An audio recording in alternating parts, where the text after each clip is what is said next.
Les ventes d'armes peuvent-elles rester ce point obscur de la République? Notre pays doit-il et peut-il s'inspirer des modèles de nos pays voisins? Sébastien Nadeau, bonsoir. Bonsoir. Vous êtes député La République En Marche de Haute-Garonne, membre de la Commission des Affaires étrangères de l'Assemblée nationale. Alors en avril dernier, vous avez déposé une proposition de résolution pour la création d'une commission d'enquête sur les ventes d'armes françaises à l'étranger et notamment à la coalition internationale engagée dans le conflit au Yémen. On va parler plus en détail tout à l'heure de ce conflit. Mais déjà, est-ce que pour vous, la question essentielle, c'est justement ce manque de transparence autour des exportations d'armes?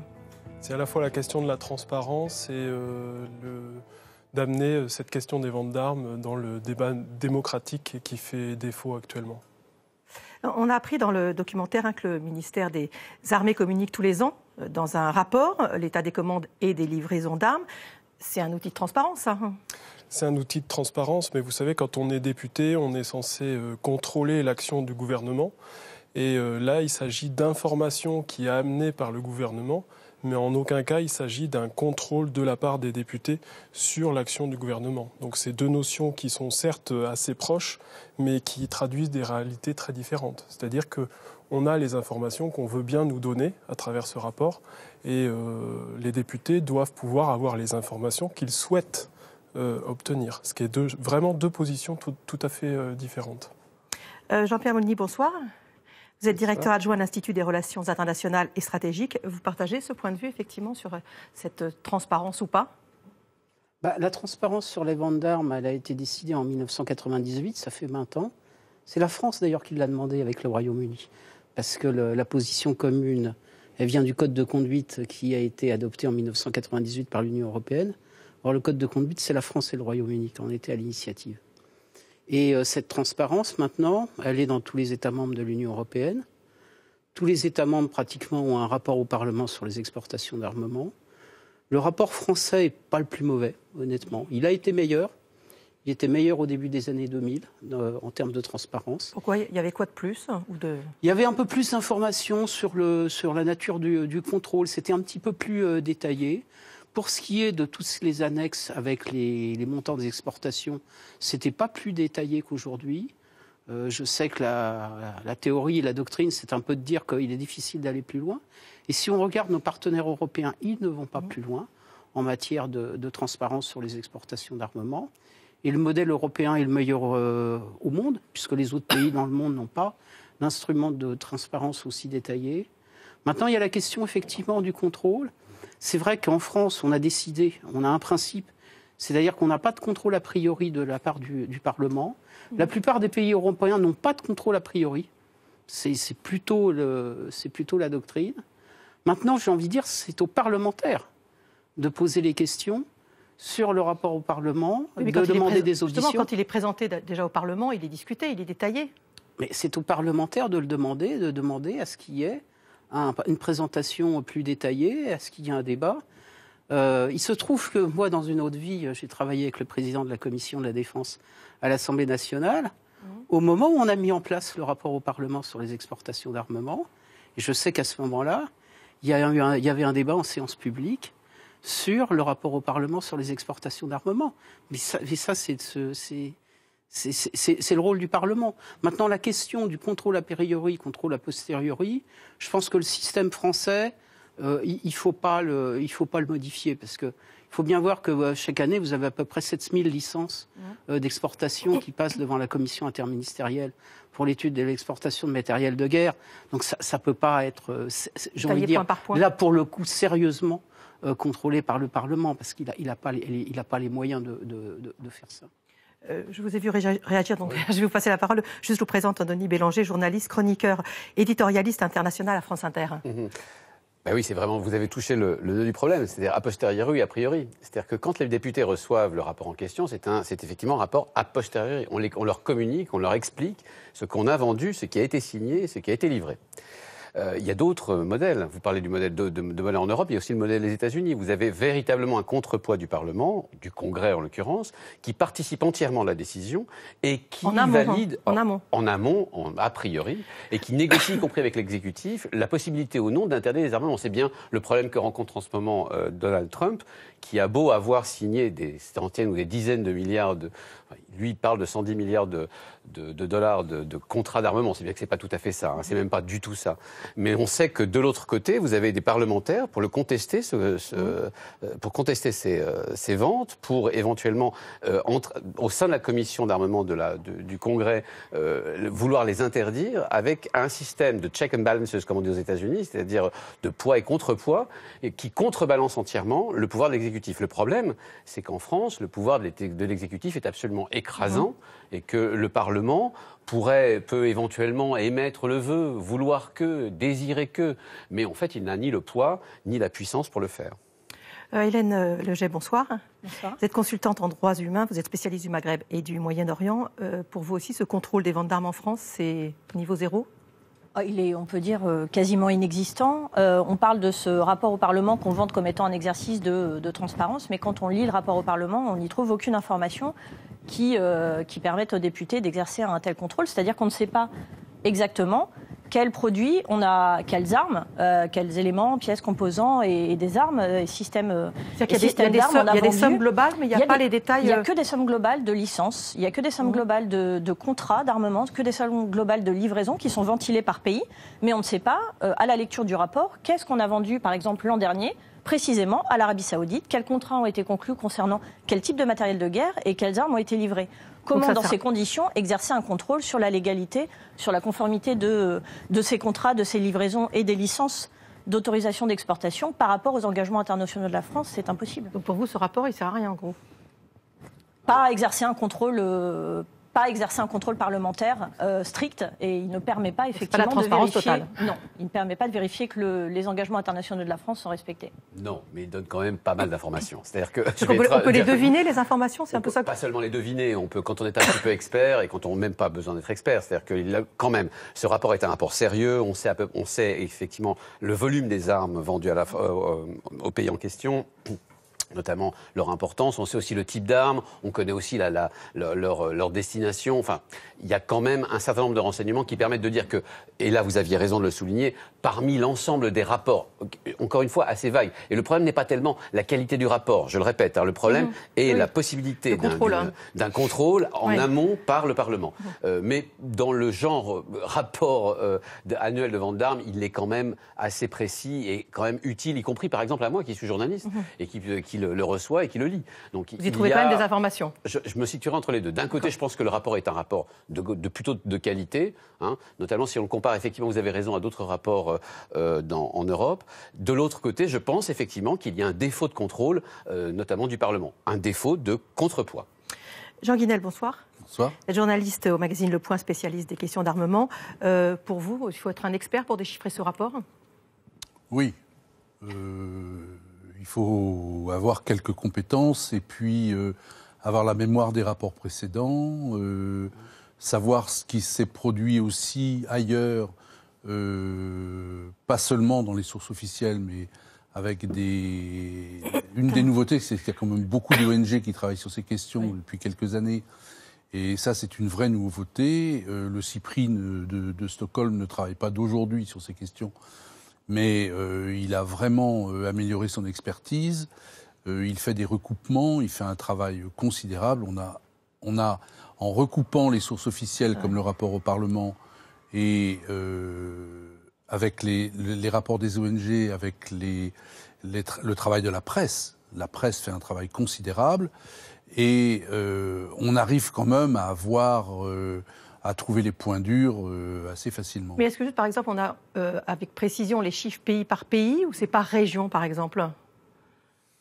Alors, ça dépend. C'est-à-dire, il y a une des difficultés, c'est qu'il n'y a pas deux systèmes comparables au monde. Tout le monde, par exemple, le Congrès américain diffuse des statistiques qui sont difficiles à comprendre. En France, on prend un malin plaisir à mélanger le chiffre des commandes d'armement, le chiffre des livraisons.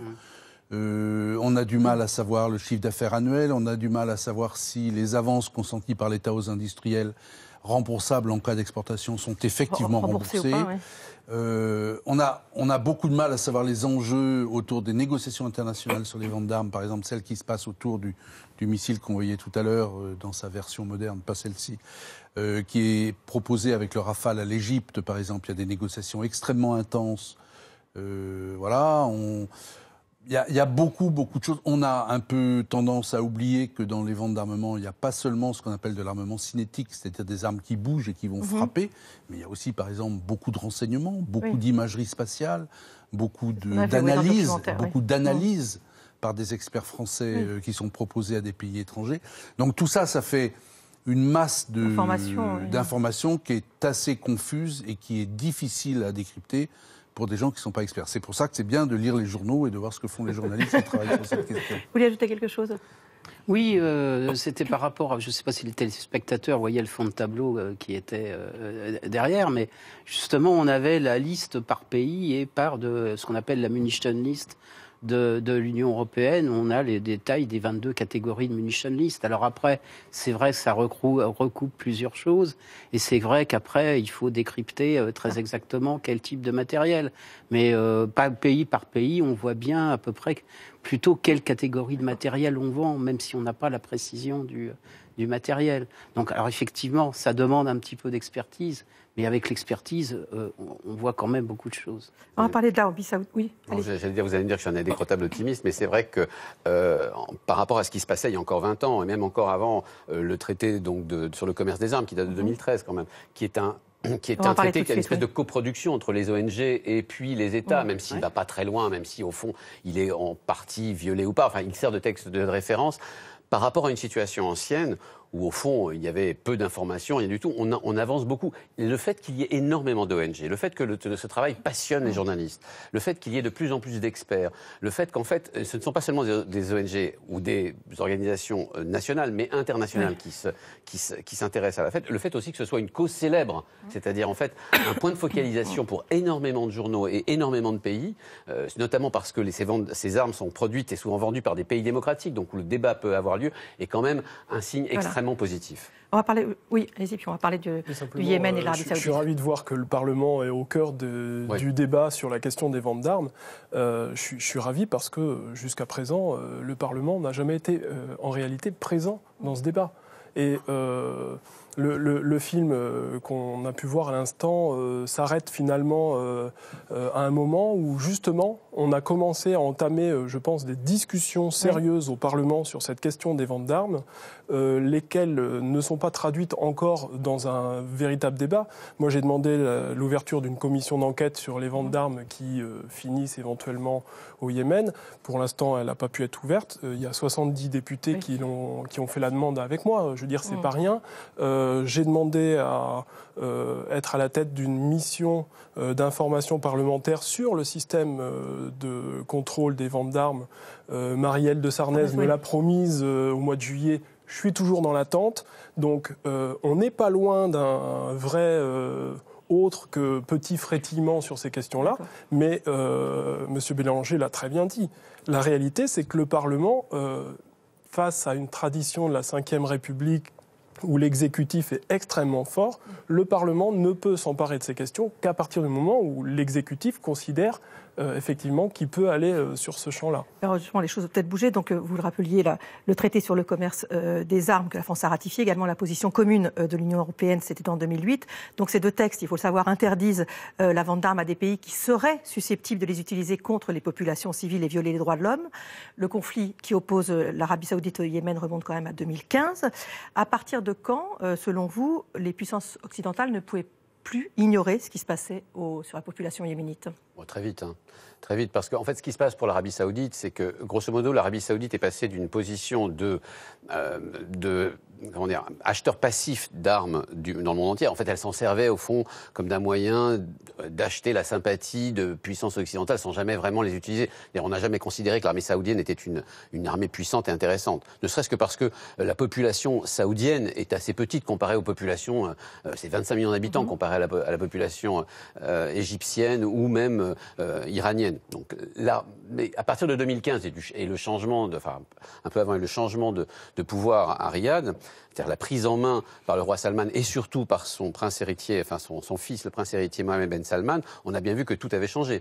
C'est-à-dire que, sitôt arrivé au pouvoir, il a immédiatement entamé une guerre au Yémen qui voulait dire, en fait, au reste du monde, c'est fini. L'Arabie Saoudite, maintenant, n'est plus seulement une espèce d'acteur passif avec une diplomatie du chéquier pour payer pour d'une certaine manière acheter la paix, non pas sociale, mais la paix moyen-orientale, où la non-guerre allait passer à un pays d'agression. Et puis au Yémen, on a bien vu en plus la technique de l'Arabie Saoudite, qui est une technique qui au fond rappelle celle des États-Unis, c'est-à-dire pas un seul Saoudien sur le terrain, mais on bombarde, tapis de bombes, depuis les airs, quoi. Voilà, et avec en plus une obsession qui est celle du prince Salman, qui est l'obsession iranienne, qu'il voit absolument partout, notamment contre ses ennemis, ce qu'il a identifié comme les ennemis de l'Arabie Saoudite, c'est-à-dire les Houthis. Mais le problème n'est pas une analyse géopolitique, le problème est la façon dont il mène la guerre. Il écrase sous les bombes, littéralement, les zones qu'il estime être hostiles, les villes qu'il estime lui résister. Avec des populations civiles. Et les populations civiles, sans par ailleurs obtenir aucun résultat. Ça fait 3 ans que cette guerre est menée, 3 ans qu'il n'est arrivé à rien. À part affamer une partie de la population du Yémen. Créer une situation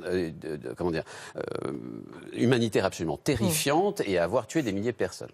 On en est à peu près à 10 000 morts et encore on ne sait pas très bien ce qui peut se passer. Donc c'est un changement de braquet total.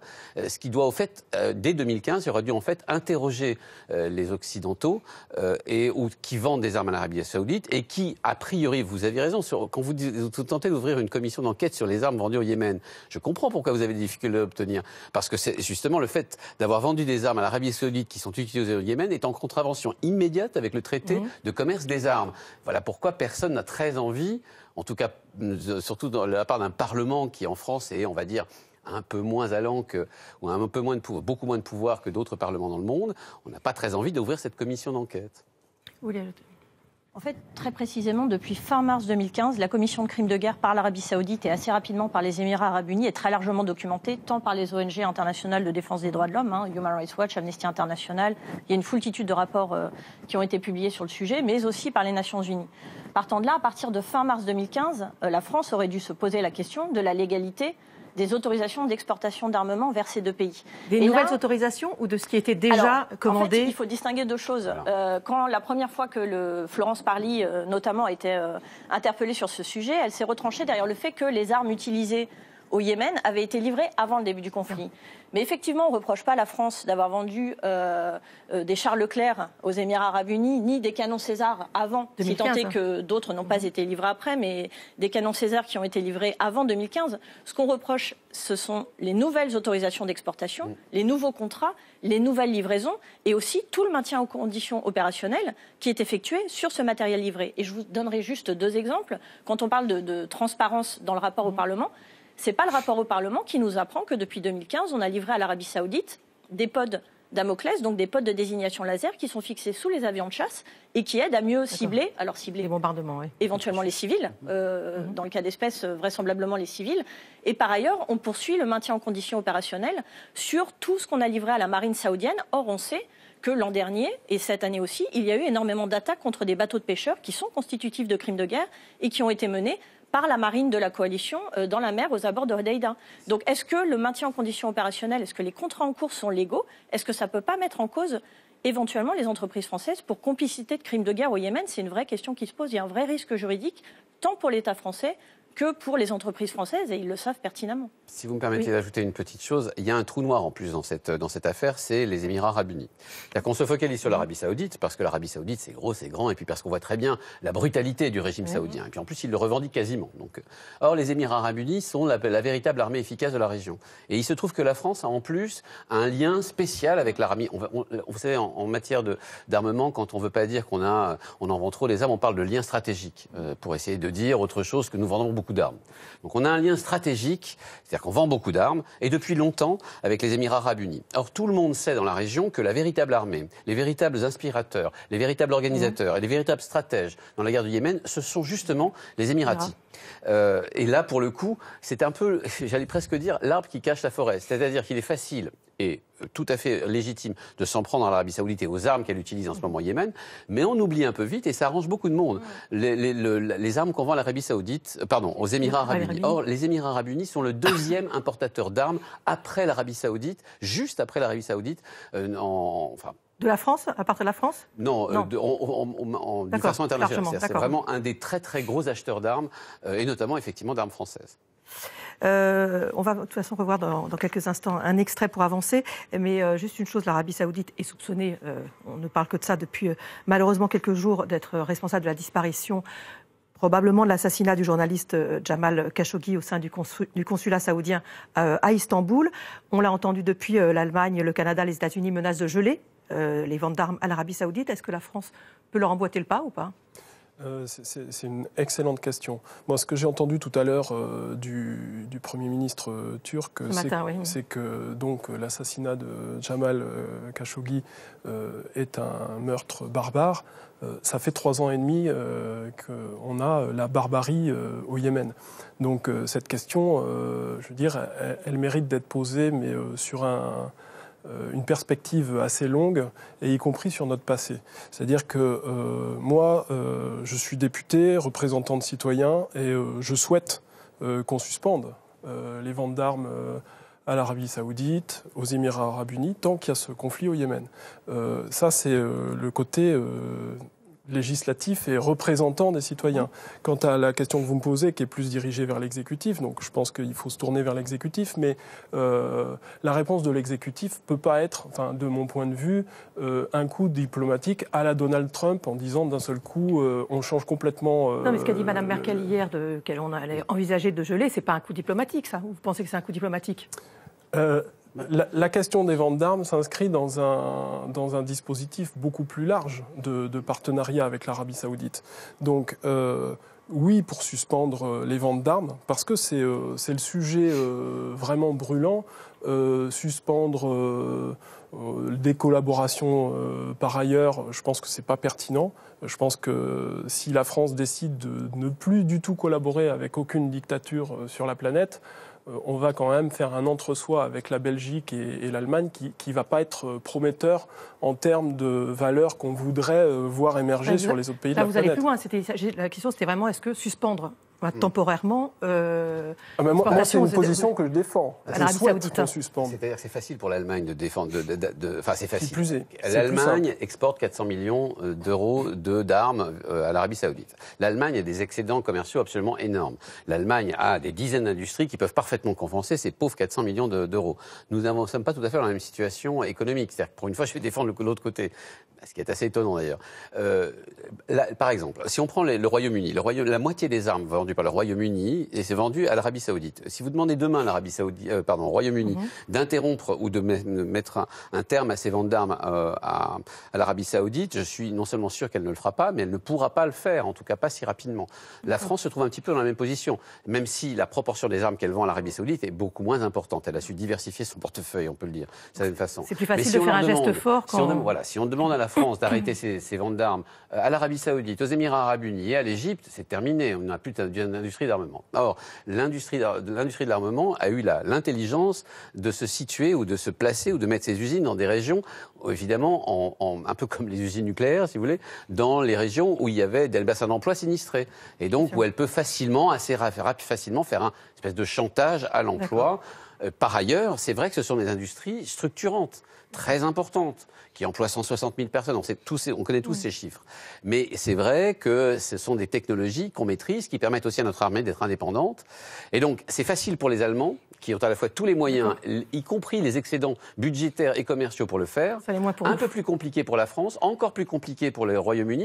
Et je dirais même plus, on oublie toujours un acteur de ce vis-à-vis avec le Moyen-Orient, c'est l'Espagne, elle aussi. L'Espagne qui sort à peine de la crise, qui est le 7e exportateur mondial d'armes, ou le 6e ou le 7e exportateur mondial d'armes, qui a enfin réussi à placer des bateaux, qui a enfin réussi à avoir un domaine d'expertise dans ses armes, qui vend à l'Arabie Saoudite parce que son roi avait de bonnes relations avec le roi d'Arabie Saoudite, parce que le roi saoudien a un palais là-bas, en Espagne, et à qui on demande maintenant, en plus, d'arrêter ces ventes d'armes. C'est un peu compliqué tout de suite, là, maintenant. Juste avant que vous ne réagissiez, je sais que vous voulez tous les deux réagir, on va juste réécouter un extrait du documentaire. C'est la position donc, politique française en matière d'exportation d'armes exprimée par la voix de Michèle Alliot-Marie, eurodéputée et ancienne ministre de la Défense. Écoutez. Contrôler strictement les exportations d'armement, oui, c'est une exigence juridique, morale, éthique évidente. Mais refuser des exportations au nom d'une utopie pacifiste, c'est ouvrir la voie à d'autres qui n'auront pas les mêmes scrupules que nous. C'est cynique, réaliste, cet argument ? Je trouve ça évidemment assez cynique, mais c'est un argument qu'on retrouve assez fréquemment, en tout cas quand on rencontre les autorités françaises et qu'on fait du plaidoyer pour les inviter à répondre de leurs engagements internationaux. C'est quelque chose qui revient dans les éléments de défense. Moi, je voudrais ajouter un petit point sur, effectivement, on aborde... Généralement, en tout cas jusqu'à présent, en France, on abordait très souvent, y compris dans les médias, la question des exportations d'armement et de l'industrie de l'armement sous l'angle économique, sous l'angle géostratégique, etc. Mais ce qu'il faut rappeler, et c'est le rôle des ONG, et c'est notre rôle, de rappeler qu'il y a des engagements internationaux stricts. On ne parle pas de soft law. Le traité sur le commerce des armes et la position commune de l'Union européenne, c'est du droit. C'est du droit qui s'impose strictement à l'État. Et ce droit est très clair. Il dit clairement, quand bien même ces exportations seraient intéressantes sous l'angle géostratégique, sous l'angle économique, etc., s'il y a un risque que ces armes puissent être utilisées pour commettre des violations graves du droit international humanitaire, on n'autorise pas l'exportation. Et donc, ce qu'on constate depuis des mois qu'on mène cette campagne sur les ventes d'armes à l'Arabie Saoudite et aux Émirats Arabes Unis, c'est que le gouvernement nous ramène toujours vers cette espèce de pondération entre différents types d'arguments qu'il prend en compte. D'un côté, l'argument économique, d'un autre côté, l'argument certes droit de l'homme, d'un autre côté, l'argument géostratégique. Et il met tout ça dans la balance comme si tout était d'égale importance. Mais non. Il y a une hiérarchie des normes très stricte et il appartient au gouvernement français de respecter le droit international, tout simplement.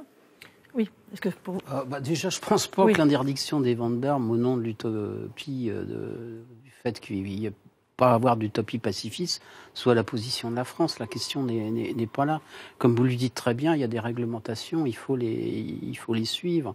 Bon, à partir de là, si on prend la question des ventes d'armes à l'Arabie Saoudite, il faut prendre quand même tous les éléments. Et dans tous les éléments, c'est vrai que vous avez des pays qui continuent à vendre des armes à l'Arabie Saoudite. Vous parliez du pot de Damoclès. Le problème du pot de Damoclès, c'est qu'a priori, justement, c'est fait pour bien cibler. Et donc, pour bien cibler, pour cibler des cibles militaires. C'est laser, donc pas ils sont pour sous les cibler avions. Des civils. Maintenant, une fois qu'on a dit tout ça, il n'y a pas de débat. OK, mais visiblement, il y a des débats anciens, puisque ça a été très bien dit dans le documentaire. S'il y a des débats anciens, ça veut dire que tout le monde n'est pas sur la même position. Et quand je dis tout le monde n'est pas sur la même position, tout le monde n'est pas sur la même position, non pas sur l'interdiction ou la non-interdiction des ventes d'armes à l'Arabie Saoudite, mais pour la vente sur certaines licences et sur certains matériels. Donc là, effectivement, il y a sans doute des questions à se poser. Est-ce qu'il ne faut pas justement interdire un certain nombre de ventes de matériel et au fond passer aussi le message aux Saoudiens ou aux Émiratis en leur disant écoutez, nous sommes toujours on n'est pas des alliés, c'est pas, quoi qu'avec les Émirats Arabes Unis, il y a un accord de défense qui date de 1993. Effectivement. Une base militaire. Mais ceci dit, cela n'exclut pas qu'on doive respecter la position commune et le traité sur le commerce des armes. Et ce serait quand même une bonne façon de leur dire, écoutez, on ne coupe pas totalement le filet, mais quand même, il faut que vous bougiez sur ces questions. Alors, pour aller dans votre sens, si vous me permettez, pardon, monsieur. Allez-y. Et le dernier point, j'ajouterai un dernier point, c'est qu'effectivement, il ne faut pas qu'on reste complètement dépendant de nos exportations d'armes au Moyen-Orient. C'est de toute façon pas une très bonne chose sur le très long terme. L'argument économique ne peut pas être un bon argument sur le moyen et le long terme. Oui. Et on voit bien qu'en matière de vente d'armes, il y a des pays qui posent aucun problème. Quand il y a une grosse vente, énorme vente en discussion avec l'Australie sur des sous-marins, ça pose pas de difficultés particulières. Le problème avec l'Arabie Saoudite, c'est que c'est un pays en guerre. C'est un pays qui se comporte de manière barbare avec les femmes, qui fait des peines de mort de manière absolument épouvantable et qui, la nature même d'une relation commerciale stratégique avec ce pays-là pose un problème. La France, dans cette partie du monde, a fait un choix depuis plusieurs années, depuis de longues années, qui consiste à soutenir les monarchies du Golfe et à ne pas soutenir l'Iran, par exemple. Hein. C'est pas du tout anodin. C'est-à-dire qu'en fait, les ventes d'armes à l'Arabie, on en connaît sans doute, on connaît dans la nature de la relation avec l'Arabie Saoudite. Je pense que nous, journalistes, politiques, parlementaires, on en connaît 1 ou 2%. Le reste des solidarités avec entre l'Arabie Saoudite et la France est absolument énorme. C'est une position stratégique de soutien à une monarchie. Bien sûr, ça fait des années, mais on est d'accord qu'à partir de 2015, à partir de la guerre au Yémen, on est au contraire au traité qu'on a ratifié. Oui, mais il y a un changement de donne quand même. La nature de la relation entre la France et l'Arabie Saoudite est beaucoup plus ancienne que ça. Oui, justement. Tous les pays du Golfe, tous les pays, l'Égypte, les Émirats, l'Arabie dont on parle, c'est des pays qui sont en commerce d'armes avec la France depuis des décennies, depuis les années 60 ou 70. L'Arabie Saoudite, avec des contrats historiques conclus dans les années 70, a bâti la fortune de très nombreuses entreprises françaises dans des conditions absolument exceptionnelles. Parce que si vous D'accord, mais est-ce que la guerre au Yémen ne peut pas remettre en cause cette... Mais la guerre au Yémen ne peut pas remettre en cause ça, sauf avec une campagne d'opinion, sauf avec une campagne parlementaire. Pour l'instant, on n'en voit pas les prémices. On a un excellent travail des ONG qui documentent avec beaucoup de difficultés, parce que c'est pas simple, l'utilisation d'armes françaises sur le terrain. Pour l'instant, la preuve n'en a pas été apportée, mais ça va peut-être venir. Et puis, voilà, mais sentons-nous la campagne d'opinion, sentons-nous qu'il y a beaucoup d'émissions comme celle-ci, sentons-nous un agacement profond des parlementaires ou de la classe politique? Non, non. Il n'y a pas de... Si vous voulez, la position de l'Allemagne, qui sera, à mon avis, instruit par les expériences passées assez douloureuses de l'Allemagne avec l'Arabie Saoudite, je pense qu'on va avoir... La position de Mme Merkel va s'appliquer pendant un certain temps, on va avoir un peu de débat, et puis après, les affaires vont reprendre comme d'habitude. Mais en Allemagne, il y a une opinion publique puissante qui agit puissamment contre les ventes à l'Arabie Saoudite, pas en France. Vous voulez réagir? Attendez, juste vous voulez. Je pense que, j'entends tout ce qui est dit. Il faut faire attention, comme vous le disiez tout à l'heure, de pas trop se focaliser non plus uniquement sur l'Arabie Saoudite. Il y a d'autres pays qui posent problème. Les Émirats Arabes Unis posent problème. L'Égypte pose problème. Amnesty International vient de sortir un rapport absolument accablant sur les ventes d'armes de la France à l'Égypte et l'usage qui en est fait à des fins répressives. Israël, dans une moindre mesure, pose problème. On a quand même une instruction judiciaire en cours en France pour la première fois contre une entreprise française de défense qui a vendu des éléments de missiles à l'armée israélienne, sachant l'usage qu'elle en fait. Et effectivement, l'armée israélienne l'a utilisé contre des civils à Gaza. Ça c'est contre l'industrie. Quelles sont les sanctions possibles en revanche, contre les États qui ne respectent pas les traités qu'ils ont ratifiés? Alors ça... C'est très intéressant parce que justement le droit en France est fait de telle sorte sur la question des exportations d'armement pour que si le gouvernement français viole ses engagements internationaux, on ne puisse a priori rien faire devant les tribunaux français. Il n'y a pas de sanction? Les autorités françaises nous répètent sans cesse, nous avons un droit très strict, les exportations d'armement sont contrôlées de façon très stricte, mais si jamais le Premier ministre signe une licence autorisant l'exportation d'un matériel de guerre qui peut être utilisé pour commettre un crime de guerre et qu'on veut aller devant un tribunal, on ne peut pas. Donc ça veut dire que c'est les Nations Unies qui doivent s'en emparer? Ils ne peuvent pas. Il n'y a pas de système contraignant de sanctions. Voilà. C'est un peu le paradoxe. C'est étudié pour. Hein. C'est étudié pour. En Belgique, ils ont pu le faire. Pourquoi? Parce que le traité sur le commerce des armes et la position commune ont été transposés en droit national. Et donc, partant de là, un citoyen belge peut aller devant un tribunal administratif en Belgique en disant une licence d'autorisation d'exportation vient d'être publiée. Encore faut-il le savoir, parce qu'en France, c'est tellement confidentiel, secret défense qu'on ne peut pas le savoir. Mais il peut aller devant un tribunal et dire « Nous estimons que c'est contraire au droit national ». En France, les critères d'autorisation d'exportation, donc le traité sur le commerce des armes et la position commune de l'Union européenne, n'ont pas été transposés en droit français. Donc si une licence nous semble illégale, il n'y a a priori rien qu'on ne puisse faire. Et oui, c'est tout le paradoxe de ce traité, qui est à la fois un traité contraignant en droit international, mais qui n'a ni tribunal, ni jurisprudence avec lequel condamner. Donc la contrainte, elle est... Alors, c'est toujours pareil avec les traités. C'est-à-dire que ça commence toujours comme ça. Ça commence toujours par des traités, on va dire, non contraignants et qui, petit à petit, s'appliquent en droit international.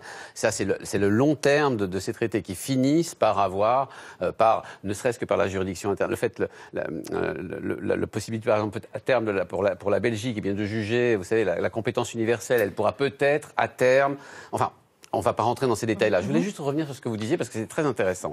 Effectivement, la France a signé avec l'Arabie Saoudite et les Émirats Arabes Unis d'abord une série depuis des années d'accords contraignants qui, en fait, l'engagent. C'est ça qu'on veut dire le bon côté de stratégique dont je parlais tout à l'heure. Le mauvais côté, c'est quand on veut dire qu'on vend des armes. On ne veut pas dire qu'on vend des armes. Le bon côté, c'est qu'effectivement, on a des tas de traités, des tas d'accords, y compris secrets, avec ces pays qui nous engagent sur le long terme. Et donc, ce que vous vouliez dire en disant nous ne pouvons pas forcément arrêter de vendre des armes à l'Arabie Saoudite ou nos rapports avec l'Arabie Saoudite, c'est que on a une épaisseur de 30 ans de traités derrière nous ou de 30 ans de rapports qui ne peuvent pas être annulés par le conflit du Yémen. Bon.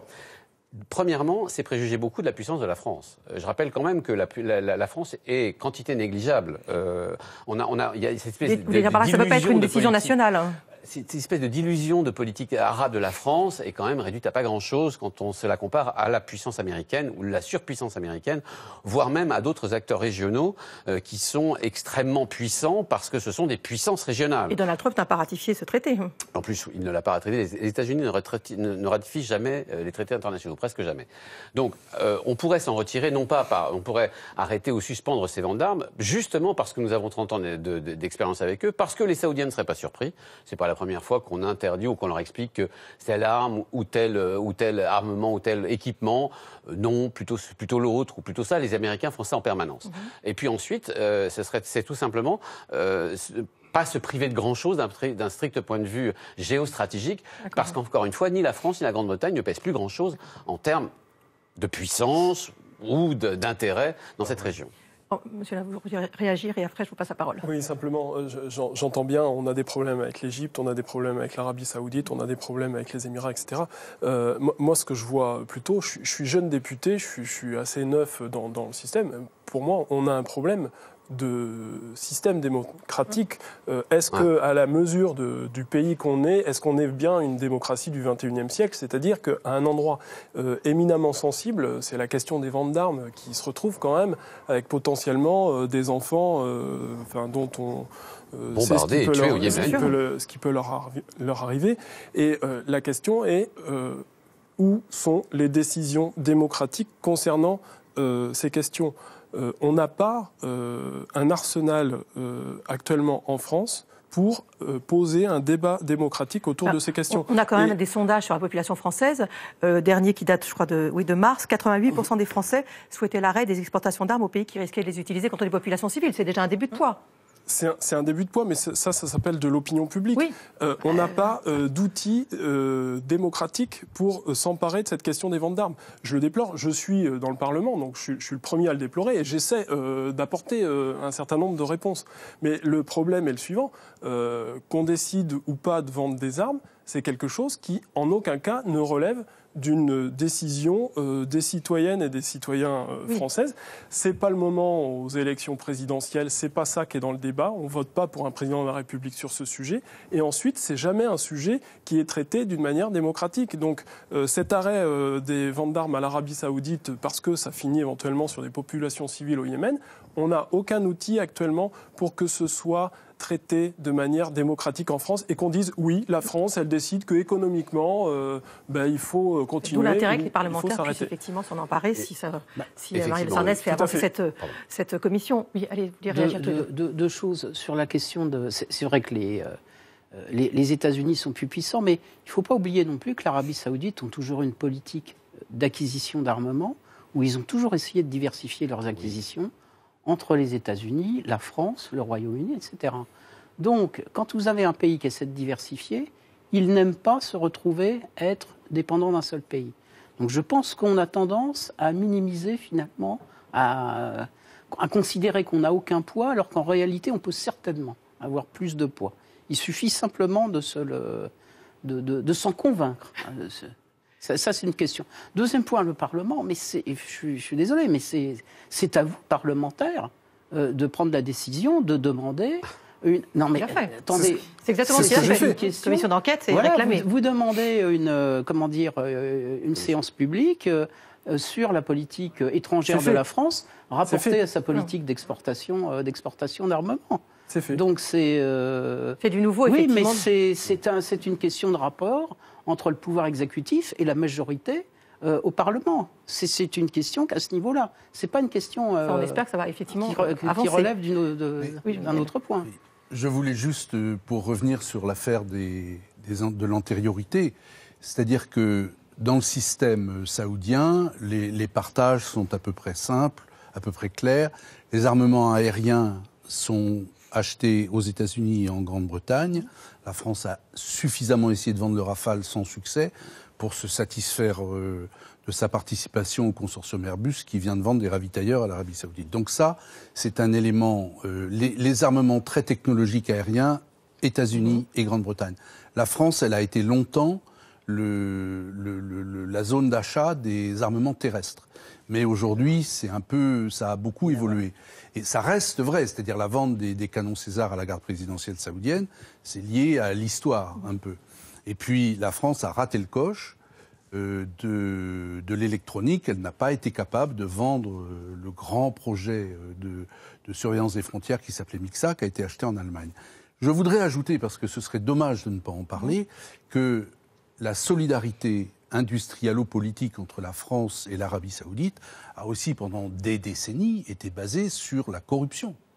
La corruption des Saoudiens par les Français et la corruption des Français par les Saoudiens. Ça, on peut pas complètement évacuer le sujet. Les solidarités sont très profondes, elles ont évolué, ce sont plus exactement les mêmes, mais la France demeure un partenaire mineur de l'armement acheté par les Saoudiens, qui ont aussi acheté des navires, mais qui ont raté, les Français ont encore raté, caramba, la vente de navires à l'Arabie Saoudite qui ont finalement été achetés aux États-Unis. Donc les Français gagnent de l'argent beaucoup aux États-Unis parce que les armements qu'ils y vendent sont vendus plus cher que leur prix. Ça, c'est la loi du marché. La corruption, on n'en parle plus aujourd'hui. C'est depuis une vingtaine d'années, le sujet est terminé. On espère, en tout cas. Oui. Et il n'en reste pas moins qu'il y a de nombreuses industries en France qui vivent de la vente de matériel à l'Arabie Saoudite. Donc c'est ce que le gouvernement veut préserver. Alors, moi, il nous reste 1 minute. Juste pour souligner, effectivement, on a vu là qu'il y avait un problème au Parlement. Le Parlement français n'est pas assez puissant. Et puis on a vu il essaye. Il essaye. Il fait ce qu'il peut. Avec les moyens, il n'est pas assez puissant pour le contrôle, a priori. Et puis il y a un autre problème qui, effectivement, qu'on a souligné plusieurs fois, c'est les opinions publiques.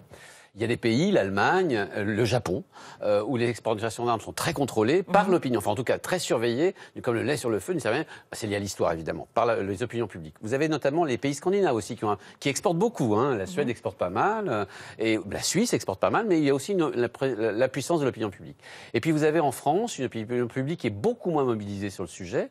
Et donc ces deux problèmes, Parlement, opinion publique, font que effectivement on est entre les mains à la fois des exportateurs d'armes, de l'exécutif et du travail remarquable que font souvent les ONG sur le sujet. Effectivement, il faut que l'opinion publique soit informée pour qu'elle puisse effectivement se mobiliser. Et mobiliser.